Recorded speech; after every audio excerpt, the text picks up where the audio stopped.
although we do associate it with a part of becoming older, Alzheimer's disease is a bona fide disease. It is not a normal part of aging, and it is progressive with no cure.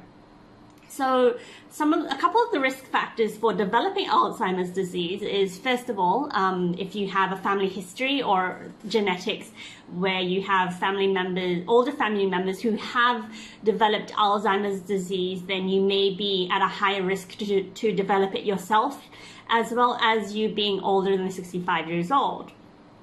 So next is the cause. The exact cause is not currently known, but there have been a few discoveries which are thought to play a role in the development of Alzheimer's disease. So what is known is that the nerve cells become damaged due to two abnormal structures. The first one is something called a plaque. So a plaque is the buildup of a certain type of cell. I think you may have been to the dentist before. So whenever you go for cleaning, they always remove the plaque that's built up on your teeth. It's the same in the brain. Sometimes you might have a buildup of a type of protein called beta amyloid protein fragment deposits, and these build up in the spaces between the cells. This along with a second abnormal structure called tangles, which are twisted protein fibers called tau, also build up inside the cells, and these are believed to block communication among nerve cells and disrupt cell processes, thus leading to memory failure, personality changes, and other symptoms of Alzheimer's disease. And what scientists have found in autopsies of patients with Alzheimer's disease as compared to those without, those with Alzheimer's disease had a higher occurrence of these abnormal structures. But however, we don't exactly know what is the exact role of these structures. This is what scientists believe to be true in the development of Alzheimer's disease. So now that we know what is Alzheimer's disease, a couple of the risk factors, and what is thought to play a role in its development, let's look at some symptoms. So the first two we associate with aging, such as slowed thinking and difficulty remembering newly acquired information. But there are some other more serious symptoms associated with Alzheimer's disease, and these include disorientation, mood and behavioral changes, difficulty completing familiar tasks, deepening confusion about events, time and place, and unfounded suspicion about family, friends, and professional caregivers, serious memory loss, and even difficulty speaking, swallowing, and walking.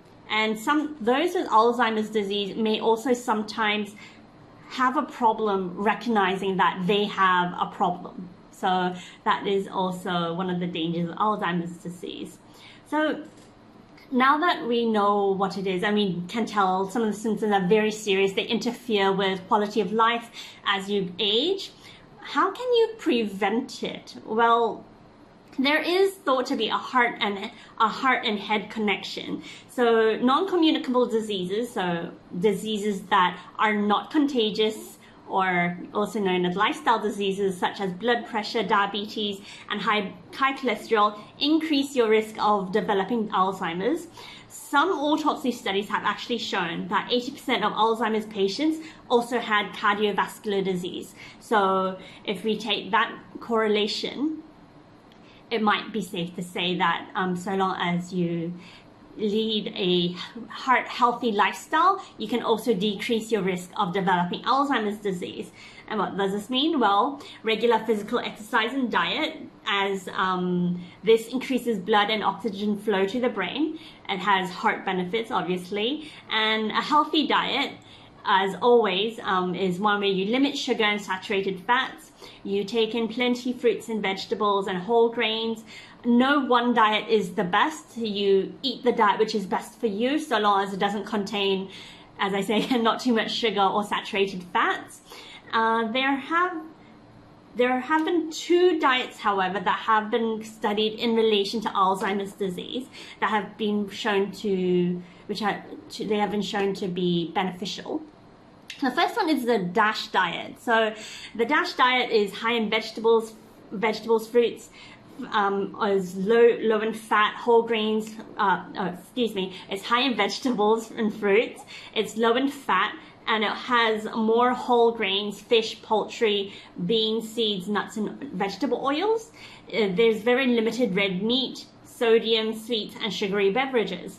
The second diet, which has been shown to have some benefits to not developing Alzheimer's, is the Mediterranean diet, which I think you may have heard of before. And this is a diet which has less red meat and focuses more on whole grains, fruits and vegetables, fish, shellfish, and healthy fats. Another good way to prevent Alzheimer's, to aid in the prevention of Alzheimer's disease, is to maintain social connections and intellectual activity. So Sudoku, crosswords, playing games is also good, or getting out and finding a community to interact with is also really good. And trying to avoid head trauma, so serious head trauma, because there appears to be a strong link between future cognitive decline and serious head trauma, especially if it involves losing consciousness.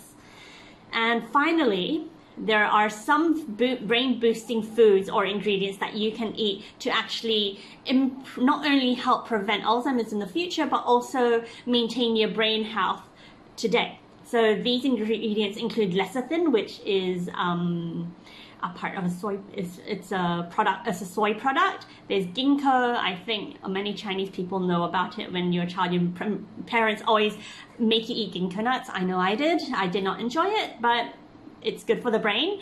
Turmeric, as well as B vitamins, B6 and B12, and having amino acids, tryptophan, tyrosine, histidine, and arginine. Obviously, if you're going to take these as supplements, definitely check with your doctor first to make sure it does not interact with any existing medications you may be taking.